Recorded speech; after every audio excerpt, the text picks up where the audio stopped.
Welcome back. If you actually came back for part three, I thank you. If you decide not to come back for part three, well, you didn't hear me thank you.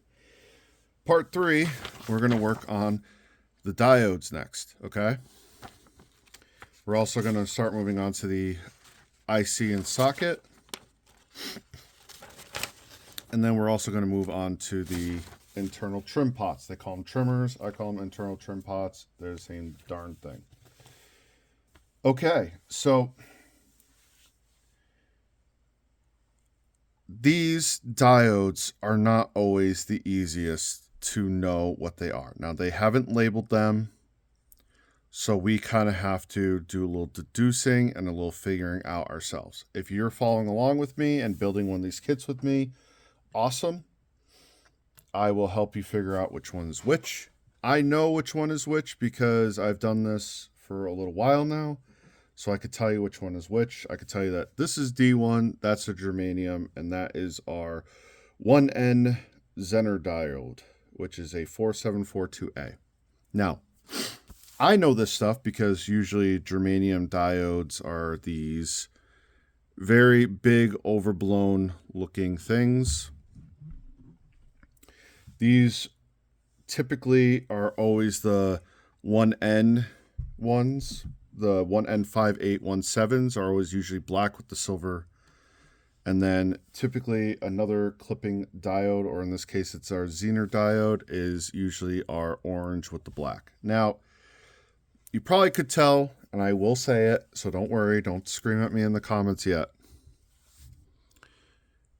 They do actually say on there sometimes 1N5817. So that is one of our diodes. This one's a little trickier, but it does actually say on there 1N4742. So that is the other diode, our Zener diode. But the germanium diode does not say anything on it. So that's what I mean by we have to do a little bit of deducing of what's what. Now, D1 actually goes out on our breakout board, which is awesome. Now, with diodes, okay, there is a polarity to them. There is a positive side, there is a negative side, okay?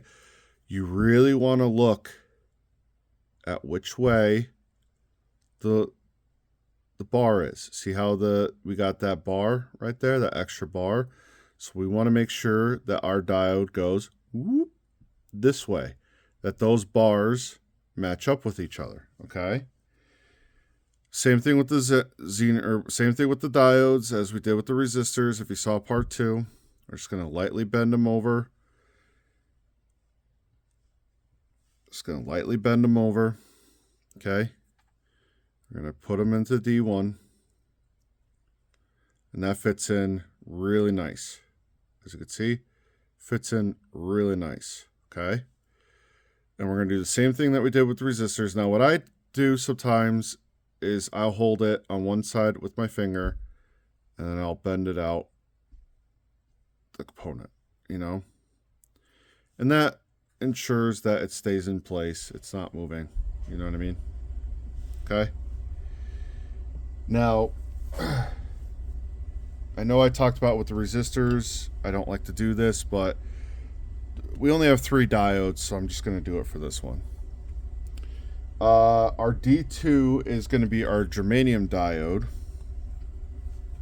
So right here, we have D2, and if you see, the black line is there. And we find our black line, lightly bend over, just lightly bend over.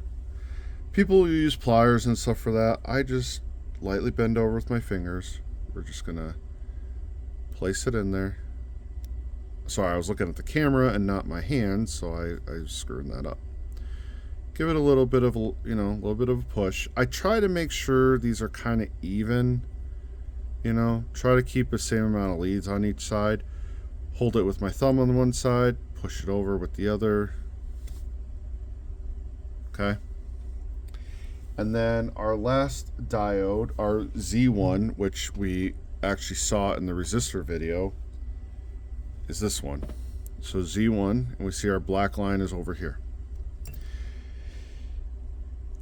If memory recalls, and it's been a while, the black line is for the positive side. Could be 100% wrong. I can't remember, so I'm just going to say sure. Holding it down, lightly bend over the leads, and now we have 3 things to solder. Boop, boop, boop. Solder all 3. Let's see, where are we? We're at 2x. Okay. For our zoom, come in, and we're gonna just lightly heat it up. Get that in there. Okay. Now, diodes, certain components do not like to be heated up, obviously, as much as other components. So, with certain ones, I like to make sure that I'm not keeping the iron too much on there. I want to make sure that I'm not overdoing what I need to do. And as I mentioned before, I am not blowing on the solder. I want to let it naturally cool down. Okay? So we got those 2. Move over to our last diode.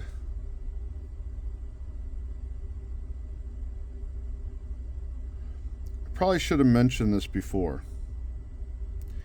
How can you tell what side to solder and what side to not solder, and what side to put the component on and what side not to put the component on, and how do you know you're putting it on the correct way? Well, a good rule of thumb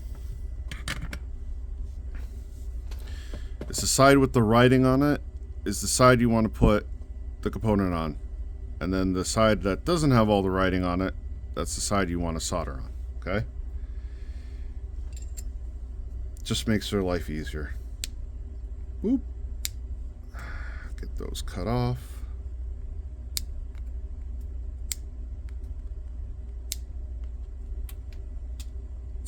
Okay. Now we have all of our resistors and all of our diodes have been officially put on there. Okay? Try to keep everything in the nice screen. Diode page is done. I'm going to put that on the ground next to us. And now we're going to move on to the IC chip. Now this is pretty straightforward. Really not a lot here to think about, except for the orientation of where to put certain things. So what I mean by there's not a lot to think about is that there's only one IC, There's no other IC chips on this. There's only one IC chip, okay? So I know I am going to take my socket. This is the socket, okay? And I know I'm going to put it in that one place, okay? Now here's the thing that you do have to think about is the orientation. See how there's the notch and there's a notch. So there's a notch on the board and then there's a notch on the socket. We're going to want to make sure those line up the same way, okay? Now, with some of these type of components, they don't always like to stay on. So what I do is I try to rest it on something. So right now it's actually resting on the handle of my pliers or my wire strippers right there, okay? So it's actually resting on it. And that's just going to hold it in, just going to hold it into place. And that way I can come in here with my solder and soldering iron. I'm going to kind of give it a little bit of a push. I'm holding it down, come in, let it nicely flow. Now, what I like to do, and you don't have to do this, is I obviously like to check the other side.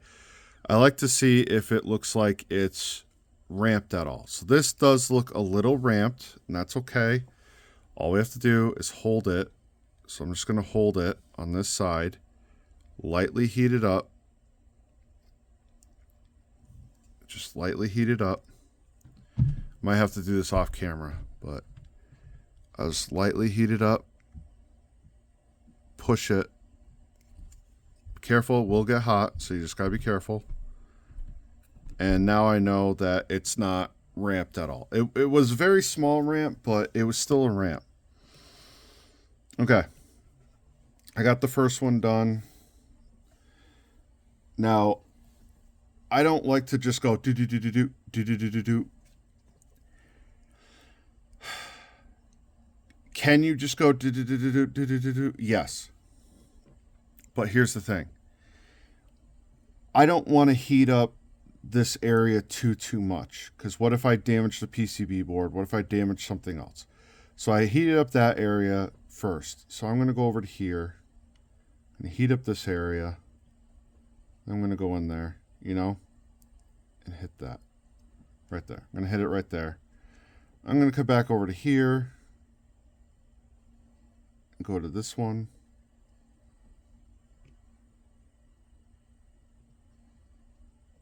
Awesome. I'm going to come back over to this one.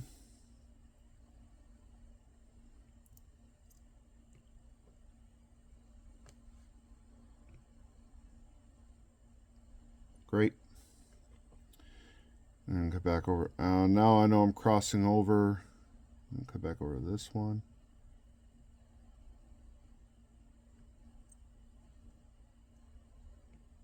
Awesome. And back to this one.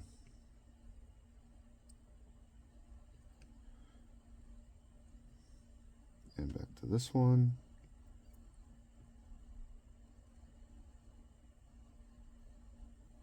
And then to our last one. Does it actually do anything different? No. Who knows? I don't know. Just going to go through, make sure that everything is touched one last time. Okay. I'm going to take it.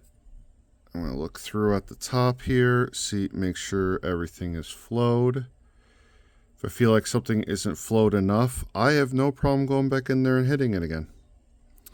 So some of these two right here, I don't feel like are flowed enough. So I will go back in there. Give an extra little bit of solder. Just a little bit. Don't want a lot of it. Heat that up. That extra little bit of solder.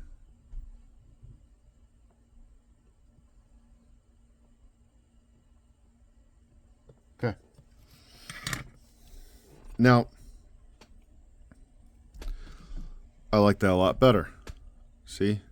Now the solder has flowed to the other side a lot better.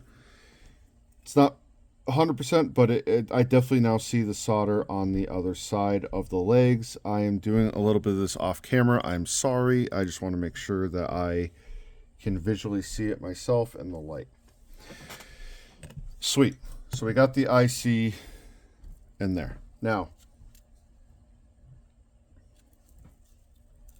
with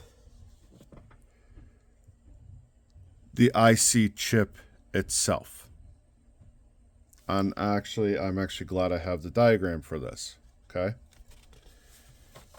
Typically, there are two kinds of IC chips you will see. One will have a notch, a little notch that is taken out, or one will have a circle. Ours has a circle. Now, the notch or the circle goes in the same orientation as this notch right here. So if you have the notch, you follow the notch. If you have the circle, you follow the notch. Okay? Meaning, because I have the circle, I'm going to put it in like this. So I'm going to make sure all fit in that side. And sometimes with the IC chips, you need to give them a little bit of a squeeze, okay? So I'm just giving it a little tiny squeeze, just a little tiny squeeze. Sometimes I'll even just do it like this, where I go from one side to the other and just kind of get it in there. All of it's in there.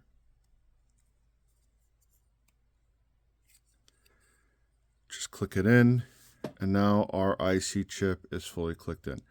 Do you have to solder this? No, you don't solder this part. You solder down here. That's, you know, but once again, this is why I don't always like using these, because now that isn't a soldered connection. That is just a regular connection on there. If this IC chip burns out, could I replace it? Yeah, I could pop it right out, put a new one in, done. If I want to try a different IC chip or op amp or whatever, because there are a few different values you can have. As you could tell by this, there's 2 different values you can use that they say, you know, you can use one or the other. So there it is. Okay. Now we are going to work on our trimmers. They call them trimmers. Now, both of these are for biasing purposes. And what it is that when you play the pedal, you have to bias each of the capacitors. That's what these are for.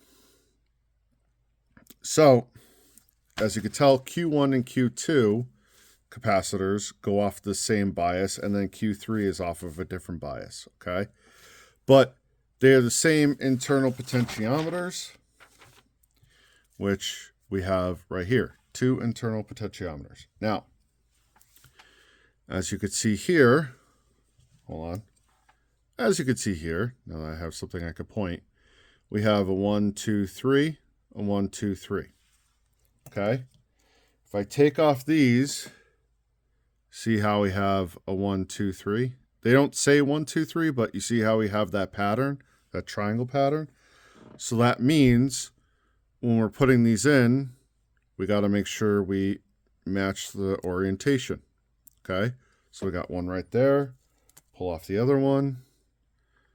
Match the orientation of the other one right there. Now, these will just want to fall right out. So I recommend you could take that little tiny screwdriver, and what I do is I bend one forward, I'll bend one back, and I'll bend the other one forward. And then I'll do the same thing for this one. I'll bend one forward, bend one back, and bend the other one forward. Okay? Ever so gently, just bend it. You know, you don't want to go too far because we got to clip it, obviously. That one I pushed it by accident a little too far. This one I didn't quite push far enough. Those are okay. So now we got all 3 of them, and see how they are not falling out. And now we are going to go through and solder all 3 of these. Now, in the beginning of part 1, I mentioned that I have my soldering iron at 350 degrees Celsius. Okay, that's what I use. I just got so used to working with Celsius and soldering irons, it just makes more sense. Could I tell you what the conversion is? No, I know 350 degrees is around 780 or 90 degrees Fahrenheit. I could be completely off with that, and I'm fine with being off with that. It's not worried about it, but I don't, 350 degrees Celsius is still plenty hot. You're going to burn yourself. You can still burn the components. You could still burn, you know, other things that you can burn. The instructions gave even hotter Celsius of what, you know, doing stuff. So, but as you could see with the 350 degrees Celsius, I'm getting nice shiny solder. Okay, nice shiny solder.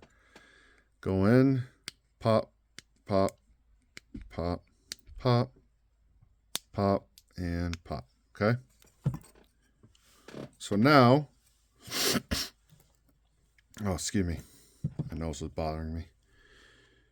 Now we have our breakout board with our diode. We have our main PCB board with our diodes, our IC chip, the socket, and the actual IC chip.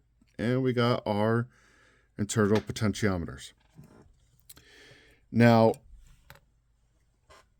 could I go on right now to capacitors? Yes, I could go on to capacitors right now because we're only 20 minutes into this.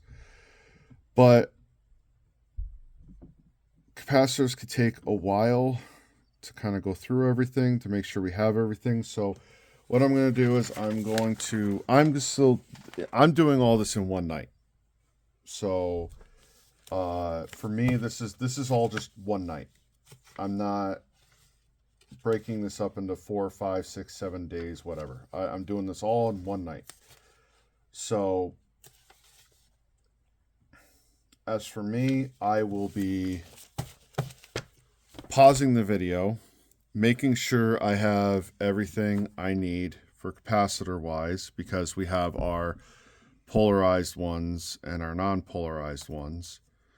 And I'm just going to make sure I have everything that is labeled and everything that is proper. And I possibly need to look up this one, but we'll cross that bridge when we get there. Okay, this has been part 3.